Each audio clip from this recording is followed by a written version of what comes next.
Bonjour à tous. La vérité sur la mort de Claude Jean-Pierre sera-t-elle révélée un jour? Que compte faire le collectif constitué pour dénoncer cette injustice? L'opinion guadeloupéenne se sent-elle suffisamment concernée par cette affaire? Marie-Guadeloupe Sina, la présidente du MIR Guadeloupe, est l'invitée de Franc-Parler. Marie-Guadeloupe Sina, bonjour. Bonjour. Soyez la bienvenue sur notre plateau. Vous êtes la présidente du MIR Guadeloupe. Le MIR, c'est le Mouvement international pour les réparations.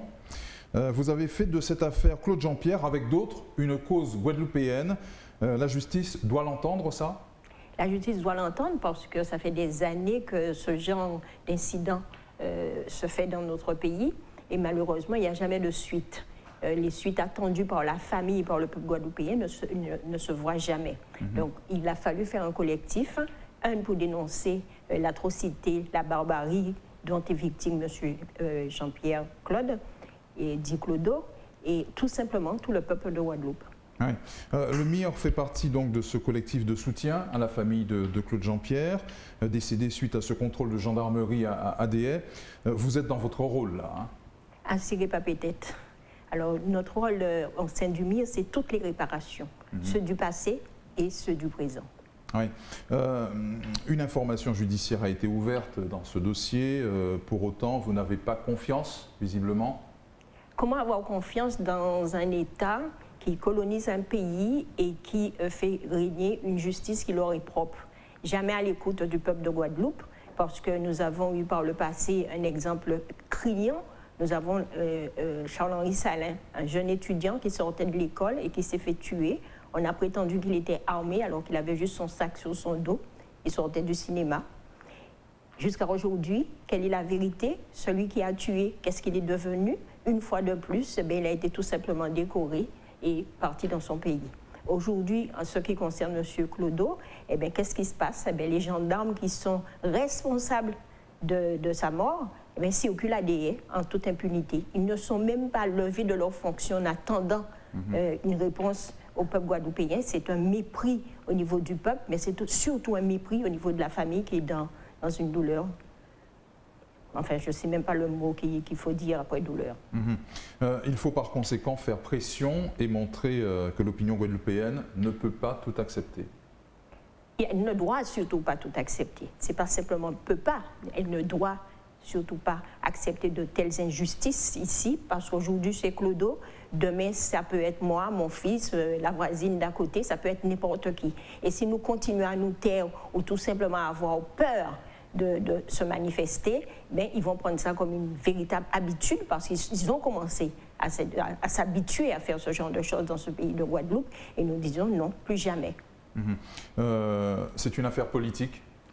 Politique aussi, parce que tout est politique dans ce pays, puisqu'il ne faut pas oublier que nous faisons partie des dernières colonies de la France et du monde même, on dira. Voilà, tout est politique dans ce pays, et sûr et certain que si demain quelque chose arrivait dans le pays de la France et que ça serait Marie-Guadeloupe qui l'aurait commis, tout de suite, je pense, on connaît la réponse à cette question. Il y a trop d'injustices en Guadeloupe, Marie-Guadeloupe Sina, et celle-là, c'est celle de trop. On va dire que c'est vraiment celle de trop. Pourquoi? Quand on regarde que nos enfants, nous les envoyons faire des études, ils ne peuvent pas revenir. Rien n'est mis en place pour qu'ils puissent revenir, avoir envie de rester dans leur pays. Quand nous regardons nos personnes âgées qui sont délaissées pour compte dans notre société, alors que nous sommes une société où c'est très important la famille.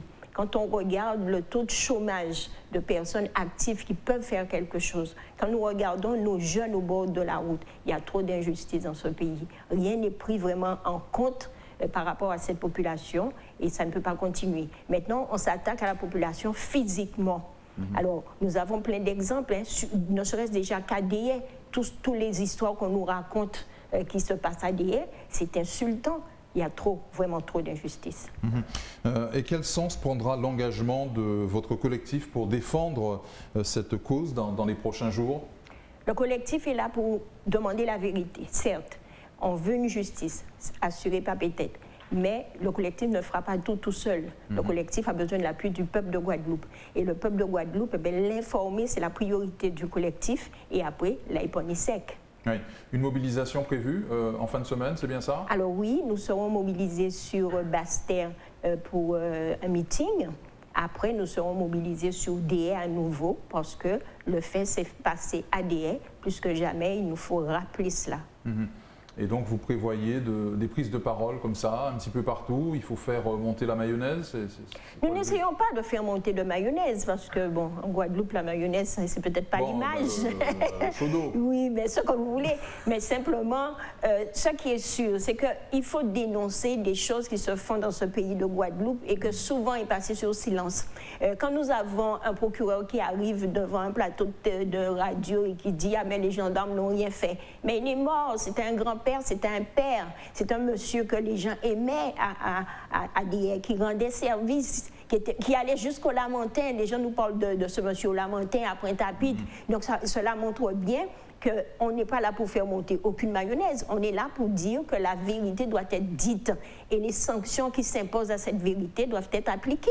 Après, c'est tout. Ce n'est pas nous qui avons créé la justice française. La justice française a ses codes, et bien qui les applique. La vérité, toute la vérité. Rien que ça. Et donc, vous ne faites absolument pas confiance à la justice française?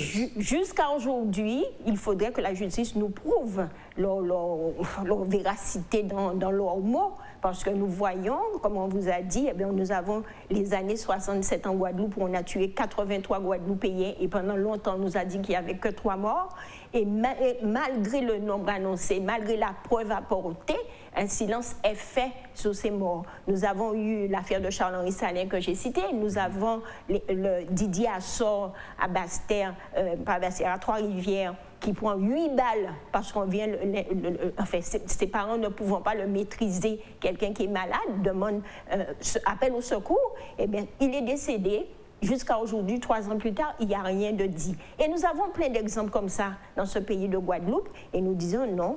Eh bien, nous ne pouvons pas faire confiance à des gens qui traînent des pieds le plus que possible pour un jour nous sortir de leur chapeau un non-lieu où ce n'était pas de leur faute et trouver l'accusé, c'est le coupable, eh bien, idéal, eh bien, la victime. Votre crainte, c'est que cette affaire soit étouffée? Elle ne sera pas étouffée. Cette fois, nous prendrons toutes les dispositions pour qu'elle ne soit pas étouffée. Il faut que la France arrête d'appliquer la loi de la colonisation. C'est terminé. Que demandez-vous au sein du collectif? Que les gendarmes impliqués, dont vous avez parlé à l'instant, soient au moins entendus, qu'il y ait une transparence totale sur l'enquête en cours? Je crois par respect pour la famille, la première des choses à faire, il faut les suspendre en attendant qu'effectivement l'enquête soit menée. La deuxième chose, effectivement, que les gendarmes soient entendus, que les images soit à la portée de tous, puisqu'ils prétendent que les gendarmes ne sont pas impliqués. Bien, c'est temps que les images sortent. La troisième chose, il est important que les gens retrouvent leur sérénité, leur dignité. Pour cela, il faut absolument que toute la lumière, toutes les personnes concernées soient entendues. L'opinion guadeloupéenne, Marie Guadeloupe Sina, vous la sentez suffisamment concernée par cette affaire ou... Je pense vraiment, parce qu'aujourd'hui, à mon travail, on a évoqué ce problème-là. Je n'ai pas eu à demander qu'est-ce que vous pensez. On est venu me poser la question. Je suis allée à une boulangerie pour m'acheter du pain. On m'a aussi posé la question. Chez moi, quand je rentre sur ma commune de Bimaro, les gens, quand ils me voient, me disent « Marie, au fait, qu'est-ce qu'il en est? Qu'est-ce qu'on doit faire? Comment faire ?» Nous avons des appels de tous les coins de la commune de Guadeloupe. Il suffit juste de comprendre que la première manifestation qui s'est faite à Déhé, nous avons eu des gens qui sont sortis d'Anse-Bertrand, de Petit Canal, qui sont arrivés à Déhé. Ils n'ont pas regardé de distance, ils n'ont pas regardé, c'est pas à pas famille en moins. Ils ont fait ce qu'il faut. Mais en plus, en France, eh bien, ça commence à bouger. Oui. La famille, vous êtes au contact de la famille. Oui. J'imagine que ça ne doit pas être facile. Alors, ce n'est pas facile pour sa fille parce que elle vit en France, elle travaille en France, donc elle était là pendant un mois pour pouvoir assister les démarches qu'il y avait à faire. Mais ce qui est sûr, c'est que maintenant qu'elle est repartie, elle est loin. Donc, ce n'est pas évident. Mener un combat en étant loin, ce n'est pas évident, mais elle reste très proche du collectif et elle reste très proche de ses avocats. Mais ce qui est sûr et certain, comme elle dit, elle fait confiance au peuple de Guadeloupe et espère que ce peuple la comprendra, que sa souffrance, ce n'est rien face à la dignité Et justement, qu'avez-vous à dire au peuple de Guadeloupe, là, ce soir? Assurez pas peut-être, nous perdons un monde en disant pays Guadeloupe, nous perdons des enfants à pays là. C'est yon encore et c'est yon des tropes. Mais ça nous doit être dit nous, que nous pas ti moun bata à l'humanité, nous pas ti moun bata à la vie, nous c'est moun qui ont toutes d'autres qualités moun. Et c'est nous celles qui peuvent faire moun respecter nous. Parlez-nous, Marie Guadeloupe Sina, pour terminer, du MIR Guadeloupe, le mouvement international pour les réparations. Le MIR Guadeloupe, c'est un mouvement qui est là pour pouvoir revendiquer notre appartenance, notre identité et surtout demander les réparations. Notre appartenance à un continent où on nous a enlevés pour pouvoir nous emmener pour faire la fortune de d'autres pays. C'est ce qu'on appelle la période esclavagiste. Les esclavagistes nous ont vendus ici et là. La France a pris ses dispositions, a participé à ce marché. Et c'est comme ça est née la diaspora. De cette diaspora, il faut en faire quelque chose aujourd'hui. Il faut déjà faire l'auto-réparation, apprendre ce qu'on est, dire ce qu'on est, faire avec ce qu'on a et montrer notre force. Nous avons fait d'autres pays, nous avons construit des grands empires, nous pouvons construire des choses pour nous. Ça, c'est la deuxième chose. La troisième chose, nous devons réclamer notre dû, et notre dû financier. Alors, si les réparations, ça peut être moral, ça peut être physique, mais elle est aussi financière. Et il faut que la France sache que, je parle de la France parce que c'est celle-là qui nous colonise. Ça serait l'Angleterre, j'aurais dit l'Angleterre. Mais c'est la France qui nous colonise. Il faut que la France sache qu'un jour, elle a fait sa fortune sur le dos de mes arrière-grands-pères, de vos arrière-grands-pères. Et bien, aujourd'hui, elle peut calculer le coût, ce que ça lui a rapporté. Nous lui disons, comme il a su réparer pour les esclavagistes qui nous avaient achetés, et quand elle nous a rachetés, elle a payé, il faudrait aujourd'hui nous payer le travail que nos parents ont fourni. Oui. Et ce combat, il n'est pas vain? Non, il n'est pas vain parce que de plus en plus de gens se positionnent. Déjà dans la Caraïbe, il faut savoir que beaucoup de pays indépendants de la Caraïbe ont rejoint le mouvement. En Afrique, beaucoup de pays ont rejoint le mouvement et nous sommes déjà un pied dans les États-Unis. Donc, ce qui veut dire tout simplement que le MIR, Mouvement international pour les réparations en particulier, ce n'est pas un vain mot. Alors, vous le dites, hein, les réparations, hein, donc ça peut concerner le chlordécone, par exemple, aussi? Toutes les réparations. Nous expliquons ce qui s'est passé ici dans ce pays de Guadeloupe, par le passé, nous concerne. Toute notre histoire, aller chercher les Africains, les emmener ici, les mettre au travail forcé, les contraindre à produire et à se reproduire de façon barbare, etc. Ça nous concerne, c'est notre histoire. Nous devons en être fiers et ne pas nous sentir les victimes à la tête baissée. Au contraire.